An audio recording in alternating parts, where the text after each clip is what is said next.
Howdy again everyone, and today I'm doing something a little different. I'll be testing out a 28mm lens that costs around $6,000 but hey, you also get a free camera with it, so that's not so bad.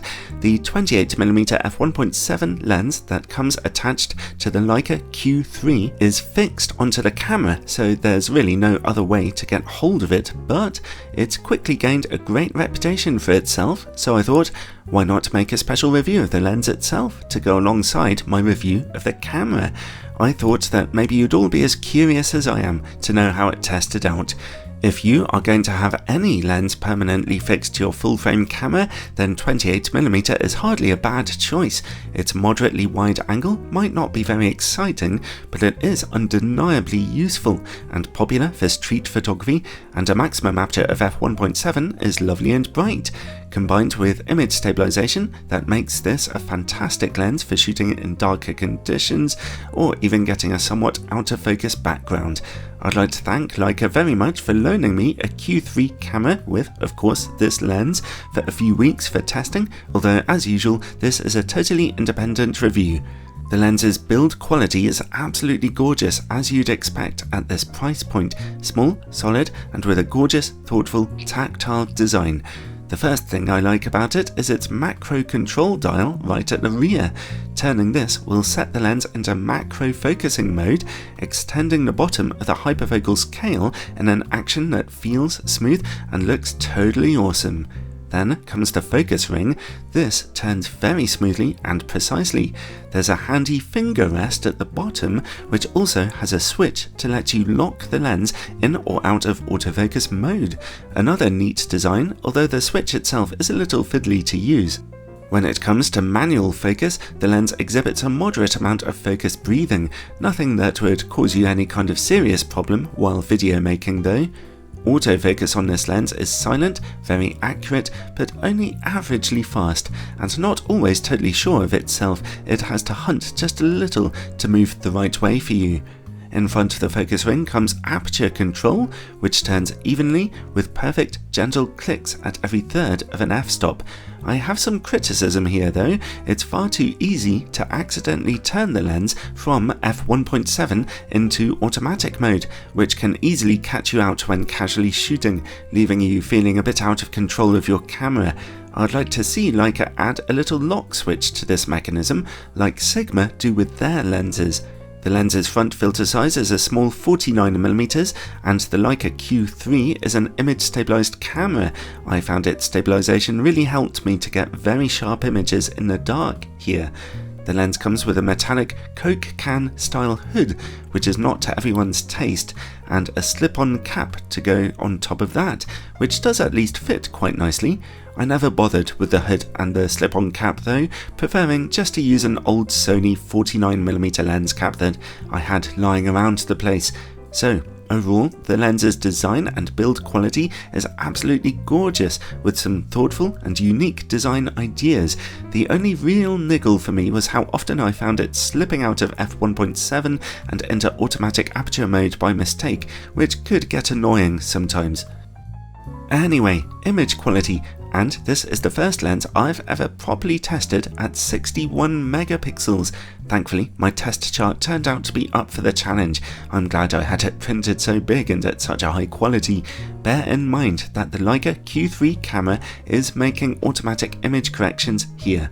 At f1.7, we are seeing some real nice image quality in the middle, good sharpness and contrast, although the eagle-eyed will spot just a touch of ghosting on contrasting edges. I can tell you now that goes away at f2, leaving perfect contrast. Well, let's take a look in the corners. As you can see, image quality has clearly softened, although it should be noted that a 61 megapixel full frame camera sensor is always going to be a serious challenge to even the sharpest of lenses. Stop down to f2 and the image gets just a little brighter. At f2.8 there's more contrast and sharpness. At f4, sharpness is looking very good in the corners, although still not perfect. The lens stays this sharp down to f8, where diffraction is beginning to cause some softness. f11 and f16 just look softer, although of course diffraction is not the lens's fault. Okay, so the lens is putting in a good performance here, especially considering what a ridiculously crazy sensor it is that we're working on. But I was expecting a bit more out of its corner image quality, especially considering the huge price of the whole Q3 system. Okay, let's bypass in-camera corrections now by shooting in RAW and see about distortion and vignetting. Well, it's no wonder the corner image quality looked a little ropey, the camera's having to stretch them in order to deal with the lens's very strong barrel distortion. And vignetting at f1.7 is also looking a bit ugly. Stop down to f2.8 or particularly f4 and so those corners brighten but never completely. So of course, if you're shooting in RAW, be sure to correct those issues. As I've mentioned, this lens has great macro functionality, focusing down to 17 centimeters, which is a brilliant bonus, especially as this is the only lens you'll be able to use on a camera. Might as well keep things flexible. The good news is that sharpness continues to be excellent at f1.7, even close up, although a touch of blue colour fringing is noticeable, but only on contrasting edges, and stop down to f2.8 for it to be slightly reduced. Now, let's see how this lens works against bright light. It's a better than average performance here. Some flaring artifacts can clearly be seen, but the lens maintains its very good contrast. And while we're working in the dark, let's take a look at coma levels. At f1.7, bright points of light in the image corners see just a little smearing. At f2, it's slightly reduced. At f2.8, mostly gone. Well, let's zoom out and take a look for sunstars. You have to stop all the way down to about f11 to see those emerging, although they look pretty fabulous when you do. At f16, they get nice and strong. Next up, bokeh.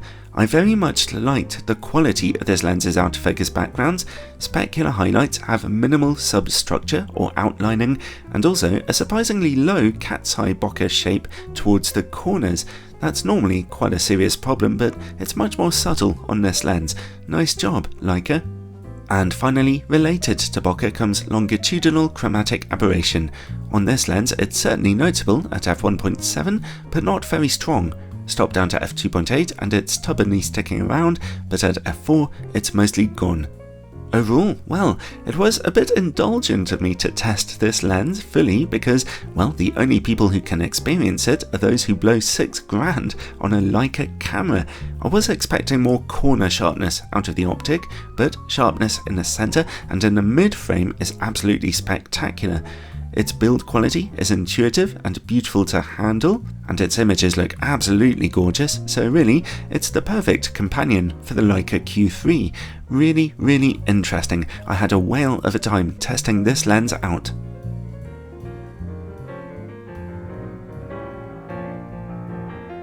And I hope you found that video as interesting as I found the lens. I know it's not going to get loads of views or earn me lots of money, but what the heck, it's a really fascinating little optic. If you find yourself watching a lot of my reviews, then check out my Patreon page down in the description. There you can support the channel while finding all kinds of exclusive bonus content. Ciao for now, everyone.